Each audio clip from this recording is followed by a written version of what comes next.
Thank you very much, Mr. Chairman. So look, we all want the Air Force to have the money it needs to keep us safe.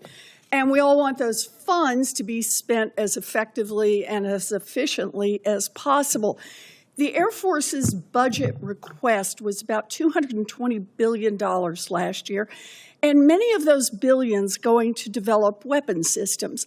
But even then, contractors try to withhold technical data rights, preventing service members from repairing equipment that the Air Force itself owns. So, Secretary Meink, you know this problem. During your confirmation process, you said that in a contested logistics environment, quote, airmen will need to be authorized and empowered to manufacture parts and fix their equipment. I agree with you on this. When DoD secures repair rights, that increases our battlefield readiness and it lowers costs.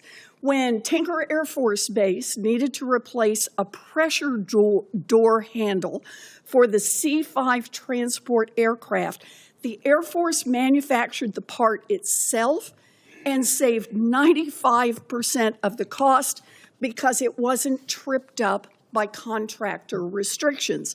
So, Mr. Secretary, do you agree that this type of major cost savings makes right to repair a strategic priority for the Air Force and for its budget?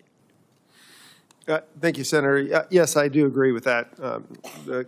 And that's something I've already had discussions with the team on in the first couple days. I think it's not only from a cost perspective, Senator. I think from a readiness perspective, as General Alvin has discussed multiple times, both are affected with our ability to have more flexibility in how we do parts sustainment.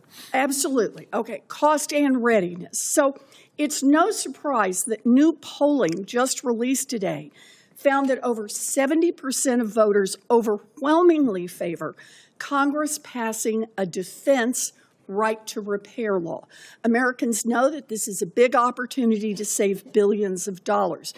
Secretary Driscoll is leading the way with the new Army Transformation Initiative released earlier this month, making it a standard for Army contracts to include right to repair from day one. But airmen far from home need to be able to fix their own equipment as well. They shouldn't be waiting, in some cases we know up to 6 months, for a refurbished T-38 trainer engine.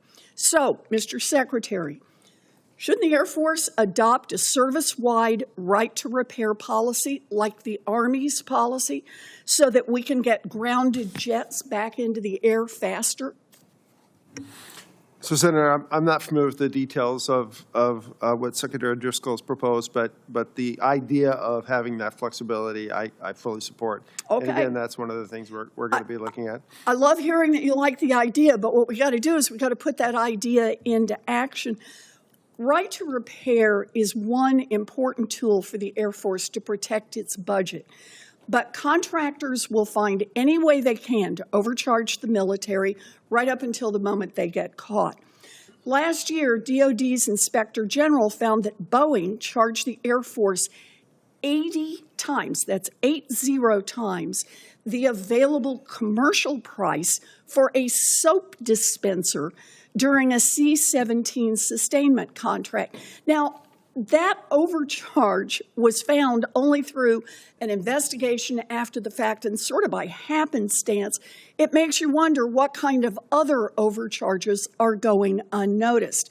And that is why the IG recommended that contracting officers be notified when a price for an item like a spare part increases over 25%.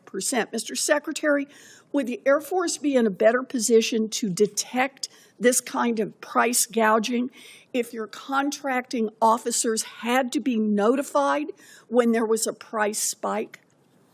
Yes, Senator. More data in this area would be always helpful. All right, good. You know, I'm working with my colleagues across the aisle to get this type of price information into the hands of all of our contracting officers, but the Air Force needs to be updating its own policies as well.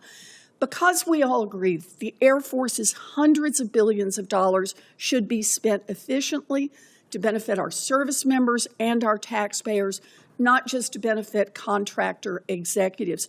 If we can get airmen the right to repair and contracting officers the information they need to stop price gouging, the Air Force can start buying smarter service-wide. And I look forward to working with you and with you, Mr. Chairman, and all of my colleagues on this committee to get it done. Thank you. Thank you, Senator.